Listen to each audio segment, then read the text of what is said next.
Hello, everybody, and welcome back to another edition of the Rural Report. I am your Rural 2IC, and I want to go over, because I keep seeing this a lot and a lot lately, I want to go over on mag building. Now, in this episode, I'm going to cover the 10 types of people that you want to look for in a skill set on who you would want when you build your mag. So, the first one on my list. Now, granted, if you agree or you disagree, leave it down in the comments. If you think that I missed somebody, or you think that I put the wrong title or skill set in there, let me know. Let's add to the list, subtract the list. Let's make the ultimate list. So, no particular order. The first one on the list is going to be the medic. So, it's for obvious reasons. You're going to have sickness. You're going to have injuries. Depending on how long there is for the situation for SHTF, if we're talking long term, you're going to have all sorts of things, including birth. And so, for the people out there that can take care of minor things, to where you can deal with cuts and abrasions and the small boo boos, and maybe even go up a little bit higher than that. Do you know what it takes in order to help somebody through labor and give birth, not to mention newborn child care in a medical sense? So, something to consider. And also, onto that, we're not talking about just people. You probably want to look for a veterinarian, because if we're talking long term survival, you're probably going to want to have livestock. And if nobody is proficient on what health is like for your animals that you're keeping as livestock, then when something happens, nobody's going to know what to do, and you might lose a lot of your livestock to various illnesses and injuries. So make sure that when you look for a medic, you look for both. Now, number two, again, for obvious reasons, the farmer. So you're going to want somebody that, if you can, maybe has that dual role, to where they have experience in both crops and livestock. So you're going to want somebody that can manage your livestock, how to feed them, what to feed them, the nutritional value, how to breed them, all that. And the same thing with all the things that you're going to grow. So, what area you're in, the soil that you have, what grows the best, how to grow it, the spacing, the depth, how to keep your seeds, how to make sure everything germinates, what's the right amount of sun and water. It's a lot of things to consider, and a farmer might be a very good addition to your team. Moving on, number three is going to be the teacher or trainer. And I add this to my list because I think it's extremely important. For a good teacher or trainer, they are comfortable around others. They take knowledge. So they begin as the student, and they take in the information. And then they have the ability to structure it, to turn around to others, and to be able to teach it. And so you will probably have some sort of children around your mag, and you're going to want to give them education. When the balloon goes up, it's still a good idea to be able to read, write, do basic math and things like that, because you're still going to need that even if we go back to the Stone Age. So I think it's extremely important to have some sort of teacher, educator, trainer in your mag. Next is going to be the handyman slash mechanic. You're going to want that person that can go in and be a builder, and to be able to fix some different things. So you're going to want to find somebody that has the knowledge to be able to do a lot of the building and a lot of the mechanics, but also have the ability and tools to do it without electricity. So if we're talking SHTF, if something goes down and there is no electricity to run an air compressor or to charge up batteries, then do they have a basic screwdriver, hammer, and nails? Do they have just an old school ratchet set? Do they have a regular manual handsaw? There's a lot of things that you're going to need that, if something happens and you don't have the power, just because you have the knowledge, if you don't have the tools, it's going to make the job way more difficult and sometimes almost impossible to do. So that's why I put them in my list. Next is going to be the herbalist and the forager. So these are the types of people, when I look for them, they know remedies. So they know your plants in the area and they can help with the different herbal and to be able to make remedies for sicknesses or pains, toothaches, even things to put into the diet. This will give you more of a vitamin or a different nutrient. There's a lot to be said when it comes to foraging and being able to use herbs to know what is dangerous, what is edible, what its values are, what it presents to each person. It's an extremely valuable member that you can have on your team. Number 6 on our list is going to be security.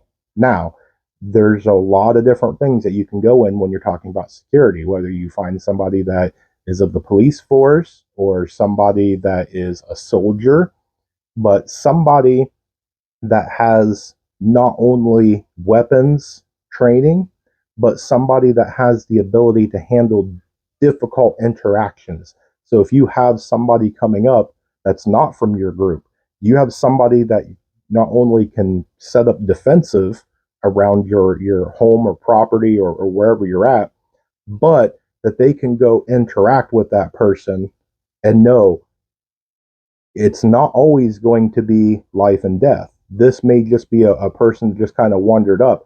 It doesn't stand, that situation doesn't call for 50 armed people to run up there at him. And that's where a lot of the security forces come through when you're talking about police. You can roll up and investigate, and you know how to read people and how to read body language, and you know what the call for each situation brings. So it's very important for me to have somebody that has security knowledge. 7 on our list is the comms guy. Communication is vital. It's extremely important. And to have somebody that has the know-how on how to operate and maintain communication will be absolutely a game changer. To be able to communicate across property is going to be something that helps in just about everything. To have a medical emergency to where you can call for backup or call for a medic, to have comms to where there's a security incident, hey, we need people over here, or hey, there's movement over here. Comms is extremely important, so to have a comms guy is a definite must on my list. Number 8 is going to be the toolmaker and the blacksmith. Now, this right here might be a little difficult just because it's a dying profession. It's so much cheaper and easier and faster just to order a cheap Chinese knockoff off of wish.com than to have somebody actually hand forge a tool that you need to do something with. And so, if you can find somebody that kind of is an engineer, to be able to draw up what you need, to be able to look at it and make the components to do the repair, or to make something completely from scratch to where they can basically even just take an old tool and what they have to do to manipulate it to make it a brand new tool. So they made my list. Number 9 is a seamstress. Now, I know that might not make a bunch of people's list, but when you have children as they grow, to be able to get your clothing to fit properly, how to repair different gear. If you have a backpack that got hung up and the strap ripped, it's not as useful. If you have different clothing that has all sorts of holes in the knees and different other, uh, you know, uh, uh, rips and tears and all that, Yeah, I know how to patch it up. I don't know how to patch it up professionally, how to really seal it down and make it last long. I mean, if my sleeve ripped off, I could take a fishing hook and fishing line and sew it back on. But a seamstress is going to do it way better. That's their profession. They're the master of it. And to be able to take, you go out and you scavenge and you come across uh, 5 bed sheets. Well, that seamstress can probably take that, do some measurements, and make you a new shirt or make you a new pouch or something along those lines.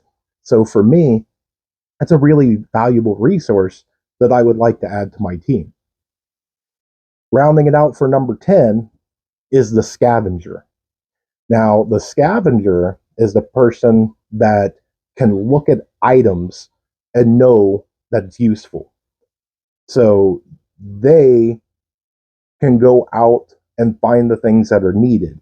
You don't want to take your medic and send them out into a bad area to try and find some sort of medication or something and risk losing your medic when you can give that to the scavenger, and the scavenger can get in and out. They know how to slide into an area, be that gray man, go in kind of an undetectable area.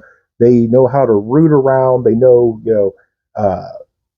different kind of like hiding spots. So if I was to walk in a room and list off 5 things, they would immediately go, well, it would probably be here, and that might be here and here, and they're the ones that are your find it people. And so for that, I put them on my list. Now, on this, the purpose of these is to have specialists in the skills that I think is going to be very vital. But you also want to make sure that you fill gaps and that you overlap and you cross train different responsibilities. Because let's face it, if you have one medic, then if something happens to that medic, you are without medic. You don't have any medical at all. And so you can take different people. So your farmer that is in charge of your food and your crops and your livestock, take your medic and give them the ability to kind of cross train the farmer on some other livestock medical techniques, and you can go down through everything. That teacher can go through and help different people. So you can take your medic and your herbalist and you can have them communicate. You can have your comms guy teach your security guy, some different comms techniques, and where to put things and what to use and all that. So it's important not only to have your specialist, but to try and figure out who would be the beneficial person to have a little bit more extra knowledge just in case.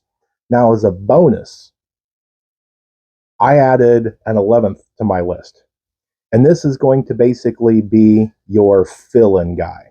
So, this is your jack of all trades, master of none. This is your rotate guy. This is, that person that at work, they know how to basically do every job. So that way, uh, whoever calls off sick, whoever needs to go home early, leave early, cover lunch times, to be able to just snap from one job to the next job every half hour to hour.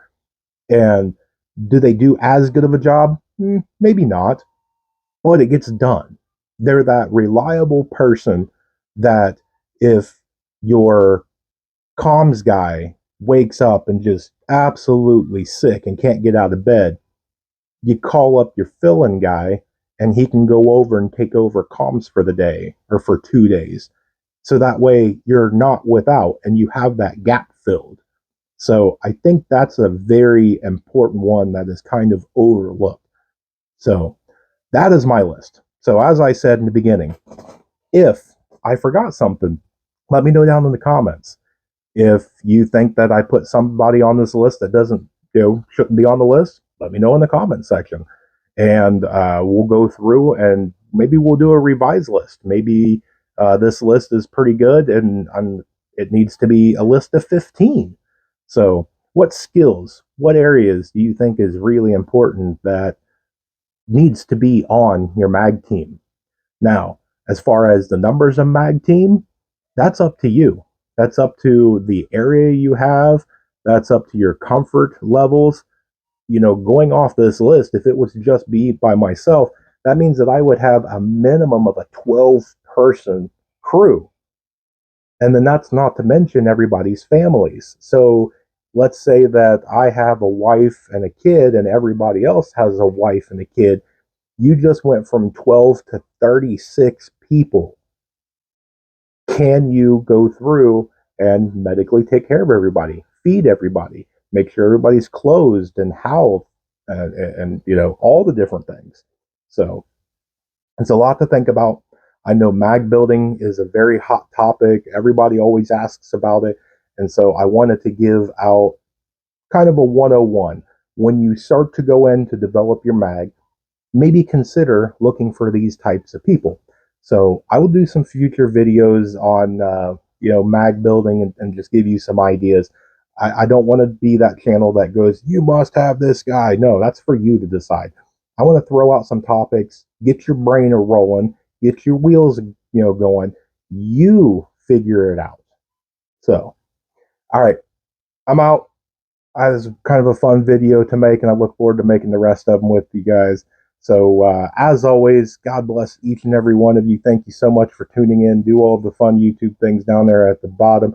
More information to come, and above all else, remember, please remain united, because we're all prepping in this together.